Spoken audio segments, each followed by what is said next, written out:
Hello friends, कैसे हैं आप सब। उम्मीद करता हूं कि सभी लोग स्वस्थ होंगे, मस्त होंगे। फ्रेंड्स, आज की हमारी ये वीडियो वाटर प्यूरिफायर कोर्स के 12वें दिन की वीडियो है और आज की इस वीडियो में हम सीखने वाले हैं कि वाटर प्यूरिफायर में कितने प्रकार की खराबियां आती हैं और आप उनको कैसे ठीक कर पाएंगे। फ्रेंड्स, इसी को हम सर्विसिंग भी कहते हैं या रिपेयरिंग भी समझ लीजिए। सब कुछ आपको इसी वीडियो में समझ में आ जाएगा कि कितना खराबी आता है और आप उसको कैसे स्टेप बाय स्टेप ठीक करेंगे। वीडियो को ध्यान से शुरू से लेकर के लास्ट तक देखते हैं तो आप किसी भी प्रकार की खराबी को वाटर प्यूरिफायर के अंदर आसानी से ठीक कर सकते हैं। चलिए फ्रेंड्स, वीडियो को स्टार्ट कर लेते हैं। फ्रेंड्स, यहाँ पर हमने पूरा चित्र, वैसे तो हमने इसको एक्सप्लेन भी कर दिया है, इसका वायरिंग वगैरह भी हमने पिछले वीडियो में एक्सप्लेन किया था। अब हम यहाँ पर सीखने वाले हैं कि इसमें खराबी कौन कौन सी आएगी। फ्रेंड्स, यहाँ पर जितने भी फिल्टर हैं, खराबी इसमें फिल्टरों के अंदर से आ सकती है या फिर कुछ इलेक्ट्रॉनिक कंपोनेंट्स इसके अंदर लगे हुए हैं, यानी कि इलेक्ट्रिकल या इलेक्ट्रॉनिक्स पार्ट्स लगे हुए हैं, वो खराब हो सकते हैं। दो तरीके की मात्र खराबी इसके अंदर आ सकती है। एक तो इसमें पानी जो आता है, यहाँ पर जो हमारे प्योर वाटर टैंक के अंदर पानी नहीं आएगा, ऐसा भी हो सकता है। यहाँ से पानी बिल्कुल बूंद बूंद करके आ रहा है या फिर उसका प्रेशर बिल्कुल ही खत्म हो चुका है। एक खराबी ये आ सकती है। दूसरी खराबी ज़्यादातर यह आती है कि पानी में स्वाद जो है कि कुछ बदल गया है, दूसरे तरीके का स्वाद आ रहा है। जैसा स्वाद पानी का आना चाहिए वैसा नहीं आ पा रहा है, तो ये खराबी हो सकती है। चलिए हम स्टेप बाय स्टेप चेकिंग करते हैं। जैसे मान लेते हैं कि इधर के तरफ पानी नहीं आ रहा है, कस्टमर आपको कॉल करेंगे कि हमारा जो वाटर प्यूरिफायर सिस्टम है उसके अंदर से पानी की न आने की समस्या आ रही है। सबसे पहला काम हमारा यह होगा कि हम यह चेक करेंगे कि हमारे प्री फिल्टर के बाद जो आउटपुट है, यानी कि यहाँ से जो पानी निकल रहा है, इसमें प्रेशर है कि नहीं है। ऐसा हो सकता है कि हमारे वाटर टैंक के अंदर जो सप्लाई वाला वाटर टैंक है उसमें पानी खत्म हो गया हो, तब भी यहाँ से प्रेशर नहीं आएगा। और ऐसा भी हो सकता है कि हमारा प्री फिल्टर चोक हो गया। चोक होने का मतलब इसके अंदर पीपी जो फिल्टर लगा हुआ है, स्पन फिल्टर, वो जाम हो चुका है। उसके अंदर पानी जो जा रहा था और बाहर निकल रहा था वो ऐसा नहीं कर पा रहा है क्योंकि उसमें गंदगियां फंसी हुई हैं। तो इसके वजह से हमारा प्री फिल्टर यहाँ से चोक हो सकता है। इसको हम बदलेंगे। कैसे चेक करना है कि हमारा सप्लाई के अंदर पानी खत्म है, यानी इस टैंक में खत्म है, या फिर ये चोक है। बहुत ही सिंपल सी बात है। आप यहाँ से इन वाला जो पाइप है इसको यहाँ से खोल के निकालेंगे और यहाँ से इसको ओपन करेंगे, यानी जो ये वाल्व है यहाँ से पानी को ओपन करेंगे तो यहाँ से प्रेशर आ रहा होगा, तो हम समझ जाएंगे कि हमारे टैंक में पानी है। और उसके बाद इसके अंदर इन करने के बाद इधर से आउट हो रहा है तो समझ लेंगे कि प्री फिल्टर भी ठीक है। लेकिन यहाँ से आउट नहीं हो रहा है तो इसका मतलब ये हुआ कि हमारा प्री फिल्टर क्या है, खराब है। तो प्री फिल्टर के अंदर जो भी ये स्पन फिल्टर लगा रहता है या वाउंड फिल्टर लगा रहेगा या फिर एमएलटी फिल्टर लगा हो सकता है, उसको हम निकालेंगे और वहां पर दूसरा फिल्टर लगा देंगे। इससे जो है कि ये समस्या का समाधान हो जाएगा। मान लेते हैं कि हमारा प्री फिल्टर ठीक है। उसके बाद यदि आपके वाटर प्यूरिफायर सिस्टम में एलपीएस लगा हुआ है तो एलपीएस तो वैसे इधर से प्रेशर नहीं आएगा, तो हमारे इलेक्ट्रॉनिक कंपोनेंट्स यानी हमारे जो बूस्टर पंप है या फिर एसबी है, इनको ऑन ही नहीं होने देता है।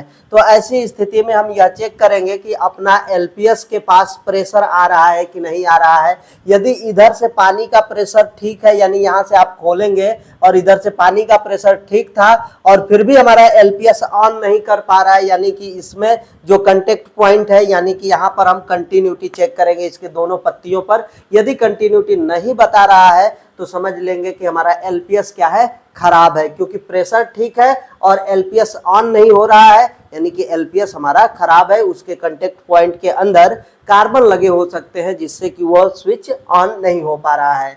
तो यहाँ तक आपको क्लियर हो गया होगा। थोड़ा सा हम और आगे बढ़ते हैं। यहाँ पर सेडिमेंट फिल्टर के अंदर चलते हैं।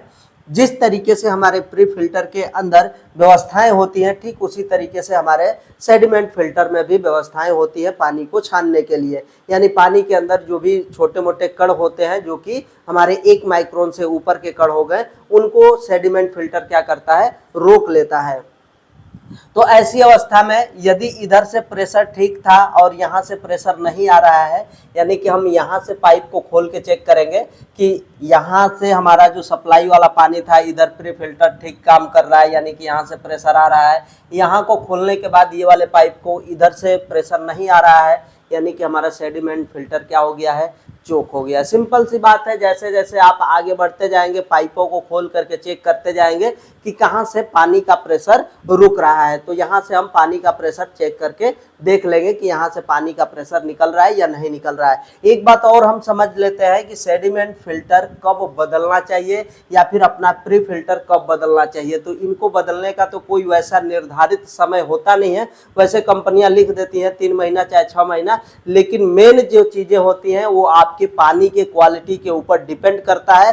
पानी का क्वालिटी आपका बहुत खराब है, यानी कि गंदा पानी है, तो इनको 2 महीना में भी बदलना पड़ सकता है, 1 महीना में भी बदलना पड़ सकता है। या फिर ऐसा है कि आपका पानी का क्वालिटी ठीक है तो ये 6 महीना साल भर भी चल जाते हैं, यानी कि इसका कोई वो नहीं है समय निर्धारण कि ये इतने समय में ही खराब होगा। पानी के क्वालिटी के ऊपर निर्धारित होता है कि हमारा जो सेडिमेंट फिल्टर है या प्री फिल्टर चाहे कोई भी फिल्टर हो, पानी के क्वालिटी के ऊपर ही निर्धारित होता है कि ये इतने समय में बदला जा सकता है। तो चलिए हम यहाँ पर आगे बढ़ते हैं। सेडिमेंट फिल्टर के बाद यदि प्रेशर ठीक आ रहा है उसके बाद हम कार्बन फिल्टर के तरफ चलते हैं। कार्बन फिल्टर में जो इनपुट किया गया यहाँ से आउटपुट ठीक ठाक प्रेशर आ रहा है, यानी कि हमारा कार्बन फिल्टर भी क्या है, ठीक है।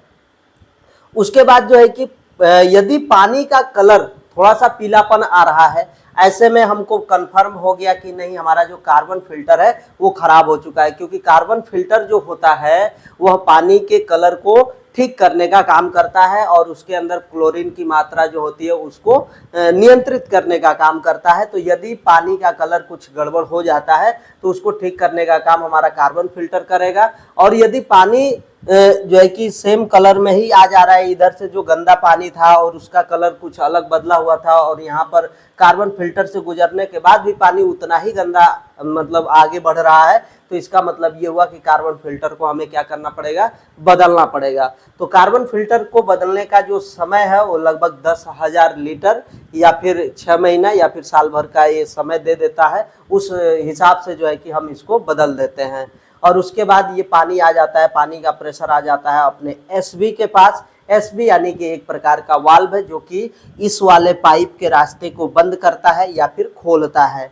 अब यहाँ पर जो है कि ये रास्ते को खोल रहा है या नहीं खोल रहा है, इसको हम कैसे चेक करेंगे, यानी एसबी को चेक करने का क्या तरीका है। तो अपने एडाप्टर के 24 वोल्ट को डायरेक्ट हम यहाँ पर देंगे और इसके अंदर से यदि खट खट करने की आवाज़ आती है, यानी कि जैसे आप सप्लाई देते हैं तो खट से करके ओपन होगा यानी कि रास्ता खुलेगा, और जैसे सप्लाई कट करेंगे खट से करेगा फिर से रास्ता बंद हो जाएगा। यदि ऐसा इसके अंदर आवाज़ आ रही है तो समझ लीजिएगा कि ये सही है। और जैसे ही इसमें आप 24 वोल्ट की सप्लाई देंगे यहाँ से पानी आगे की तरफ बढ़ेगा, और 24 वोल्ट की सप्लाई जैसे ही कट करेंगे यहाँ से यदि पानी आ भी रहा होगा तो आगे की तरफ नहीं जाएगा। ये बात आप एसबी के साथ समझ सकते हैं। उसके बाद ये आगे की तरफ बढ़ते हैं अपने बूस्टर पंप के पास। बूस्टर पंप में कैसे चेकिंग करते हैं, बूस्टर पंप को तो पहले हम चालू करेंगे, 24 वोल्ट डायरेक्ट दे करके हम इसको चालू करके देख लेते हैं कि ये चल रहा है कि नहीं चल रहा है। यदि यह चल रहा है तो इसका मतलब ये नहीं कि हमारा बूस्टर पंप बिल्कुल सही है। ऐसा भी हो सकता है कि अपना जो बूस्टर पंप है ये चलने को तो चल रहा है लेकिन जो प्रेशर देना चाहिए वो प्रेशर नहीं मिल पा रहा है। तो प्रेशर चेक करने का क्या उपाय है, तो इधर से जो इनलेट वाला पाइप है इसमें जोड़ दीजिए, आउटलेट पाइप को यहाँ से खोल करके निकाल लीजिए और अंगूठे से बंद करके रखिए। यदि आप इस आउटलेट वाले पाइप को अंगूठे से आसानी से बंद कर पा रहे हैं, यानी कि ये मोटर चल रहा है, इधर से पानी खींच रहा था, इधर से निकल भी रहा था, लेकिन आपने अंगूठा लगाया तो आसानी से वो बंद हो गया, इसका मतलब अपना बूस्टर पंप का जो प्रेशर है वो खत्म हो चुका है। यहाँ पर आपको बूस्टर पंप दूसरा लगाना पड़ेगा। यदि आपने अंगूठे से बंद किया और वह पानी का प्रेशर आप अंगूठे से बंद नहीं कर पा रहे या फिर बहुत जोर लगाना पड़ रहा है बंद करने में, तो इसका मतलब ये हुआ कि अपना बूस्टर पंप बिल्कुल सही है। तो इस तरीके से आसानी से आप बूस्टर पंप को भी चेक कर सकते हैं। उसके बाद आगे के तरफ बढ़ते हैं और यहाँ पर टी लगा हुआ है, टी के बाद अपना आरओ मेम्ब्रेन लगा हुआ है।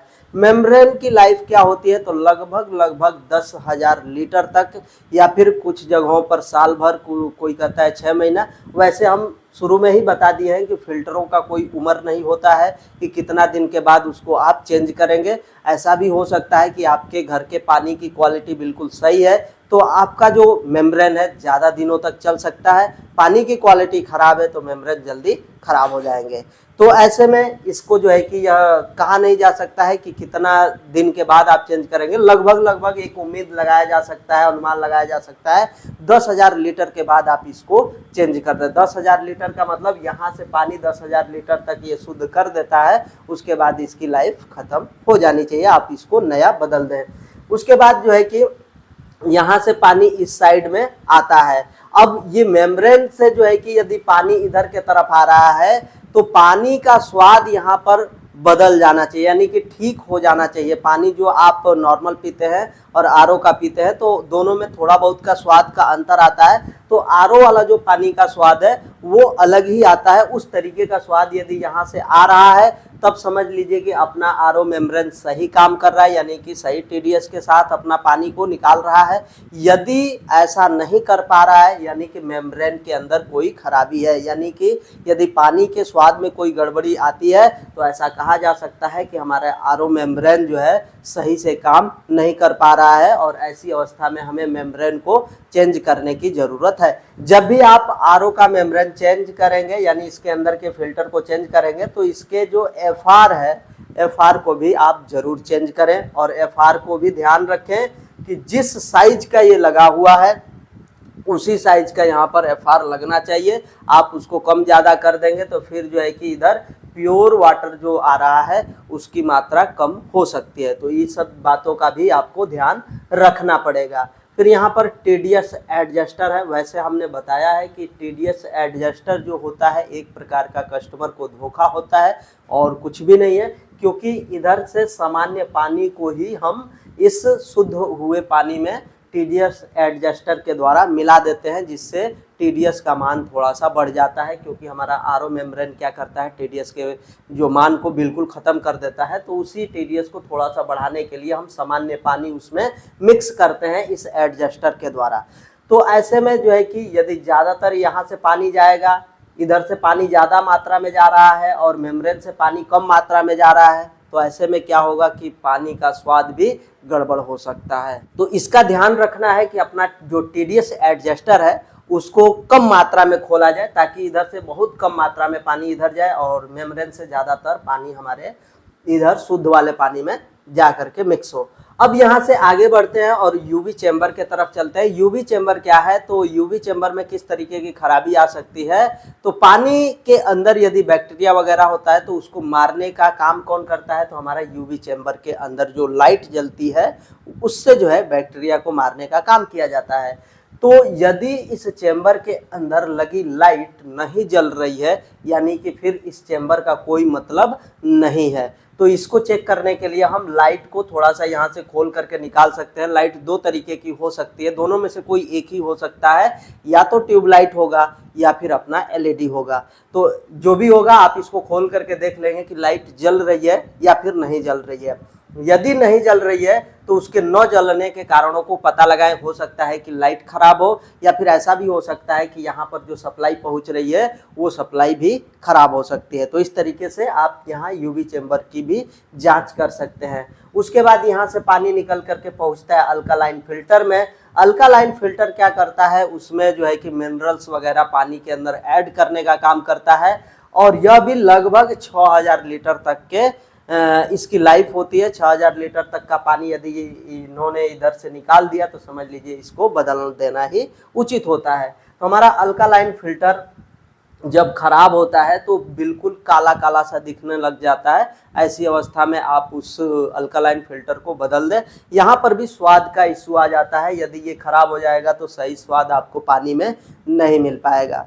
तो फ्रेंड्स इस तरीके से आप स्टेप बाय स्टेप करके पूरी चेकिंग को कर सकते हैं। एक और यहाँ पर इस फ्लोट स्विच की बात कर ले। फ्लोट स्विच क्या काम करता है, यदि इस टैंक में ओवरफ्लो हो जा रहा है पानी, मतलब पानी इसमें भर जा रहा है, फिर भी जो है कि हमारा बूस्टर पंप ऑफ नहीं हो रहा है, इसका मतलब ये हुआ कि अपना ये जो फ्लोट स्विच है वो सही से काम नहीं कर रहा है, क्योंकि पानी जैसे जैसे इसके अंदर भरता है ये जो कंटेनर है इसको थोड़ा सा ऊपर अपने से जाएगा और जाते जाते इस स्विच को ऑफ कर देता है। यानी कि जैसे टैंक फुल होता है ये स्विच ऑफ हो जाएगा, स्विच ऑफ होने से हमारा बूस्टर पंप जो है ऑफ हो जाता है, यानी हमारा जो वाटर प्यूरिफायर सिस्टम है वो बंद हो जाना चाहिए। यदि ऐसा नहीं हो रहा है तो हम एक बार फ्लोट स्विच को भी चेक करेंगे। और बाकी यदि इसमें बूस्टर पंप ही नहीं चल रहा है तो हम कैसे चेकिंग करेंगे, यानी कि बिल्कुल कुछ भी नहीं, इसमें लाइट वाली व्यवस्था कुछ नहीं चल रही है, तो हम एक एक करके यहाँ से अपना सप्लाई यहाँ फेज न्यूट्रल चेक कर लेंगे, फिर एलपीएस को कंटिन्यूटी चेकिंग करेंगे, उसके बाद जो है कि अपना फ्लोट स्विच चेक करेंगे। यदि ये सब ठीक है तो अपना जो है कि एडॉप्टर चेक कर लेंगे, एडॉप्टर सही है कि खराब है। तो ये बारी बारी से आप टेस्टिंग करेंगे तो वाटर प्यूरिफायर सिस्टम को आसानी से आप चेक कर सकते हैं। किसी भी तरह का कोई खराबी आएगा, इस वीडियो को आपने यदि ध्यान से देखा होगा तो हमने स्टेप बाय स्टेप सारी जो फिल्टर हो गए, चाहे इलेक्ट्रॉनिक या इलेक्ट्रिकल कंपोनेंट्स हो गए, सबकी चेकिंग हमने इस वीडियो में बता दिया। उम्मीद है कि आपको हमारी आज की ये वीडियो समझ में आ गई होगी। यदि आपको आज की हमारी ये वीडियो समझ में आई है तो वीडियो को लाइक कर दीजिएगा, और यदि आप हमारे इस चैनल पर नए हैं तो चैनल को सब्सक्राइब करके बेल आइकन को प्रेस कर लीजिएगा। चलिए फ्रेंड्स, आज के लिए बस इतना ही, मिलते हैं नेक्स्ट वीडियो में नेक्स्ट टॉपिक के साथ। तब तक के लिए जय हिंद, वंदे मातरम।